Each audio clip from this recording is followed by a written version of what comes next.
Good morning, Dr. Lago. Good morning, David. Could you explain to me the peritoneal vaginoplasty surgery, please? Yeah, for sure.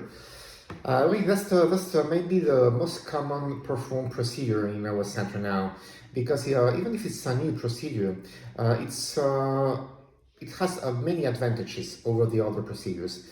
The main advantage of this peritoneal vaginoplasty is the deepness. Okay, we can get a deeper vagina with a peritoneal flap than the simple vaginoplasty, and at the same time we can avoid the complications related with the colovaginoplasty. So that's why maybe now around 80% of our vaginoplasties are done using a peritoneal flap. That's a very good procedure. What we do is to take the inner part of the belly, of the abdominal wall inside the belly, to create a tube inside the belly through a laparoscopic approach to connect this tube with the external tube in which we use the skin flap to connect both and to get a deeper vagina.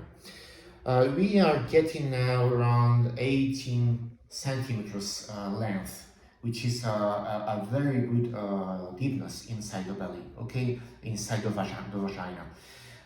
Okay, what we do exactly is to combine two different approaches. The first one is the normal one. I mean, we are going to do exactly the same steps we do in the simple vaginoplasty, in the external approach, but at the same time, we're going to approach the belly through a laparoscopic approach. I don't know if people know what is a laparoscopic approach, but if you know a person who has been operated on a cholecystectomy, we can check what is exactly a laparoscopic approach.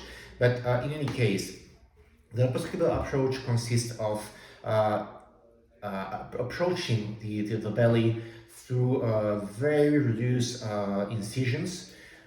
In the case of a peritoneal vaginoplasty, we use 3 entrances, very reduced, from 5 millimeters to 1 centimeter length.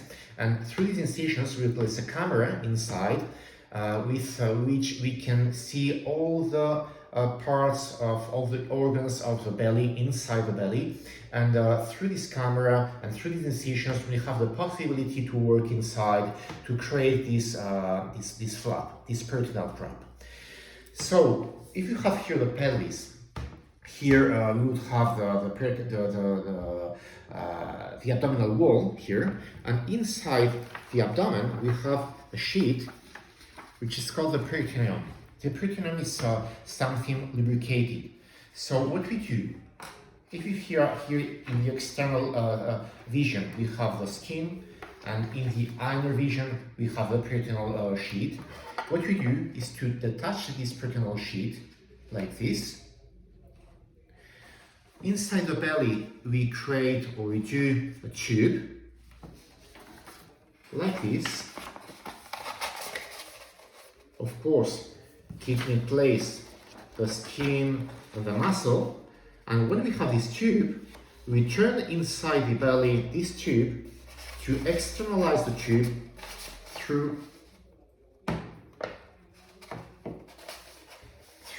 the pelvic belt and the pelvic floor, and to connect this tube with the external tube made of skin.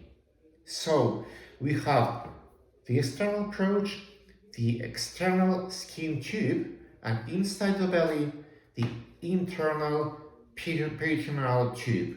So it's easy to understand. We have a deeper vagina with an important length of this vagina. Lately, we're getting this 18 centimeters length, which is a good result. Okay, the question is, many people ask me, okay, do I need to keep these dilations so long on time like in the simple one? Okay, yes and no. It's very common in the external approach using only the skin, doing only the simple vaginoplasty to need to do dilations in the long term. And it's very common as well to lose sometimes some length of the vagina if we don't keep these dilations on time. So that's why So that's why we use another reason why we use as well the peritoneal flap, because the peritoneal flap is in the middle of the cual vaginoplasty and the simple vaginoplasty. We get deeper vaginas, and we have less need to keep these dilations for the long term. That's really important. So it has, of course, more advantages than the simple vaginoplasty, and at the same time, we don't take a graft from the bowel. So that's why we avoid these complications related to taking this graft from the bowel. Because when you do a cual vaginoplasty, you need to get in touch at the end of the surgery. You need to connect the bowel from which the graft has been taken, and to stitch these two parts of the bowel. And in these stitches, we can have leaks in the follow-up, and that's a very important complication. So that's why we avoid these kind of complications, because in the peritoneal approach, in the peritoneal graft, we don't use a peritoneal graft to do the vaginoplasty, and at the same time we have important advantages when we talk about the simplest approach, which is the simple vaginoplasty. So that's more or less what I wanted to tell you. Thank you very much, Dr. Lago. You're welcome.